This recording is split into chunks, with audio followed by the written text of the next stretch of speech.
Two of our grandchildren stayed with us last week, and even though they're definitely the sweetest, best behaved children on the planet, they completely wore us out.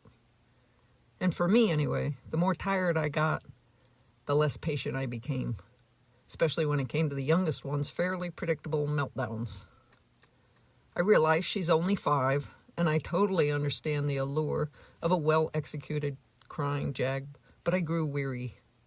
And by week's end, I was a wee bit testy.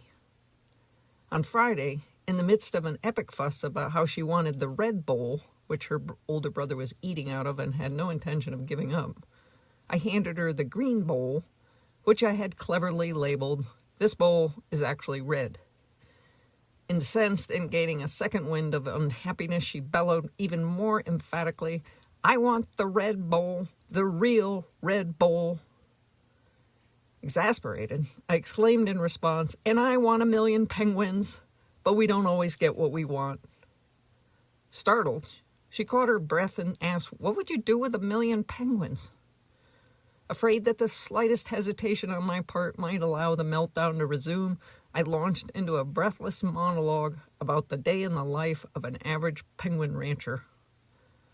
To begin with, I told her, there are no part-time penguin ranchers because you need a minimum of 1,000,000 penguins or they start to get lonely, really lonely. And everyone knows there's nothing sadder than a really lonely penguin. Sheep just need a couple other sheep around them to feel safe in the world, and pigs just need one other pig to be completely happy, but penguins need lots and lots of company. And obviously, if you have a lot of penguins, you have a lot of work. Half your day is spent rushing around from nest to nest, collecting, monitoring, and then sitting on all the eggs that are about to hatch, but which still need to be sat upon. And then once the chicks do hatch, you have to waddle about and carry them on your feet. Waddling and balancing is a whole lot harder than you'd think. It takes a lot of practice. But that's the good thing about having 1,000,000 penguins, you learn really quickly. The very worst part of being a penguin rancher, though, is having to constantly dive into the frigid ocean to find fish small enough that you can feed the chicks. And catching the little boogers is not as easy as it looks. You have to swim around with your mouth wide open, hoping the perfect fish swims in. It's not like you can use a net or a pole. Baby penguins only like mouth-caught fish. They're very particular about that because not unlike human babies and 5-year-olds, they are very hard to please.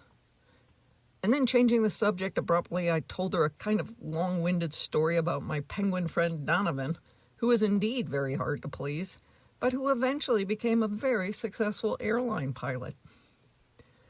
I finally ran out of steam just about the time she finished her cereal and announced, "I'm going to the bathroom now." I'm paraphrasing here.